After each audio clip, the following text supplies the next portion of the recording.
Moi, je m'appelle Wilma Ambrosio. Je suis élue à l'opposition. Donc, je suis aussi dans l'association Saint-Sulpice Active et Citoyenne depuis ses débuts.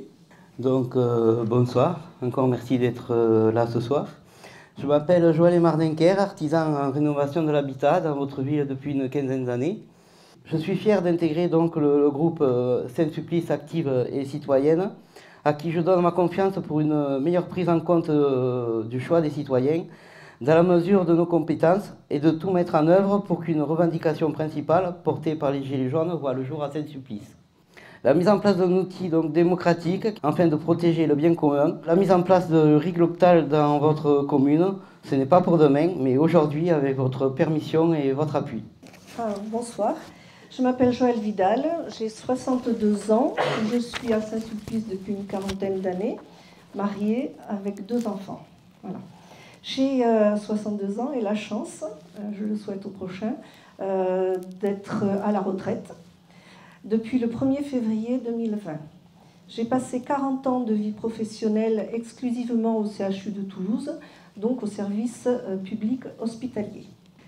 Donc j'espère pouvoir faire bénéficier, en tout cas c'est mon souhait, toute l'équipe de mes connaissances professionnelles concernant les ressources humaines et budgétaires. J'en ai également tiré une compréhension du service public comme service au public, devant être détaché de la seule logique comptable qui malheureusement prévaut actuellement. Le choix de rejoindre l'équipe Saint-Sulpice Active et Citoyenne est motivé par l'envie d'agir pour créer les conditions d'une véritable démocratie locale et de mettre en œuvre les moyens pour que les Saint-Sulpiciens aient une vie la plus décente possible. Une vie bonne, aurais-je pu dire. Vouloir que les citoyens s'y investissent, s'ils le souhaitent bien sûr, et puissent avoir confiance en leurs élus. Notre engagement de créer des lieux de rencontre, d'échange, de concertation, de débats contradictoires est gage de celui de rendre la parole aux citoyens pour qu'ils s'emparent du type de société dans lequel ils veulent vivre. Nous avons entendu au moment de notre passage auprès des habitants, quand nous avons fait le porte-à-porte, que le manque de proximité est évident et également l'écoute, mais le rendu de leurs paroles. Alors, nous, ce que nous souhaitons porter dans notre travail, mais avec toute l'équipe, une municipalité de proximité à l'écoute des habitants au quotidien. C'est un vœu. Après, il faut trouver les outils.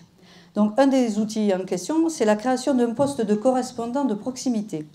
C'est quelqu'un qui va écouter, recueillir la parole des habitants en les rencontrant partout où c'est possible. Bon, alors évidemment, ça va être les événements festifs, sportifs, culturels, le marché. Cet agent va aussi vous parler et vous faire des retours à propos du cahier de doléances qui sera déposé à la mairie et il en assurera le suivi auprès des habitants. La seconde proposition qu'on fait, c'est une permanence des élus qui sera assurée un jour par semaine de 17h à 21h.